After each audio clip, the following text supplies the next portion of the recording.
Come closer, lads, and fill your cups, for what I'm about to tell you is no tavern tale nor bard's song, but the truth of blood and steel from days so old even the gods forget them.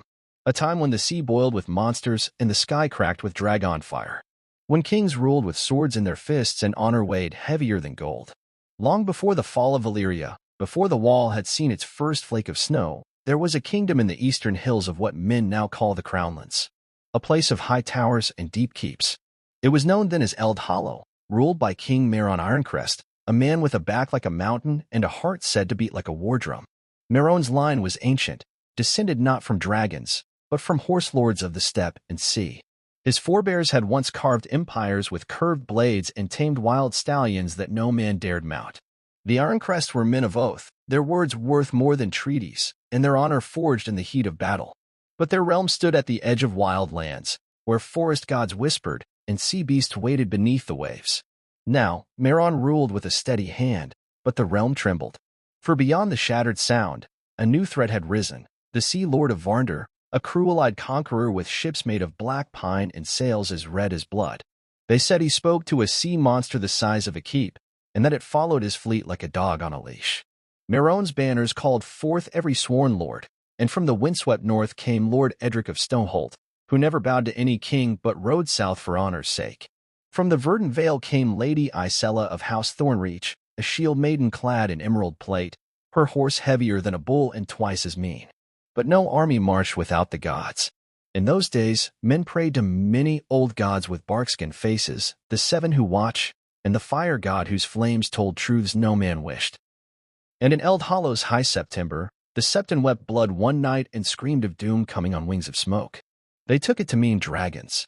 And sure enough, from the western skies came Ser Valian the Flameborn, riding the dragon Harthrix, a beast so massive its wing beats could drown a warhorn. Valian bore no house sigil, only a red crown of fire etched on his breastplate.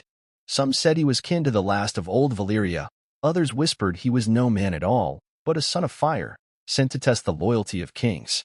Meron welcomed him. So long as your dragon eats only the enemies of Eld Hollow, he said, you may break bread at my table and sleep under my roof. But the true test came not at table, but in fire. The Sea Lord attacked with fury unmatched, his ships darkening the sea like storm clouds. Spears of iron, fire pots, and harpoons the length of trees rained from his decks. And behind them, the beast rose, the abyssal one, a sea monster with a hide like stone and teeth like swords. Men wept at the sight, and even Harthrix shrieked in fear. The battle that followed is still sung in hushed voices. Lords died with their banners burning. Lady Isella lost half her shield wall to the beast's tail.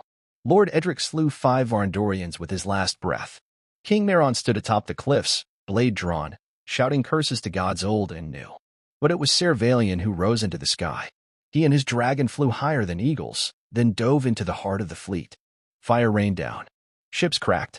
Men screamed. And when the abyssal one struck at Harthrix, the dragon tore out its eye and vanished into the sea with it. Neither beast nor rider was seen again. The war was won, but the price was steep. Meron's eldest son fell. The western tower crumbled. The gods remained silent. And so the king, old and tired, took his bloodied sword and walked barefoot into the woods. There he left it at the foot of a weirwood tree, swearing never to lift steel again.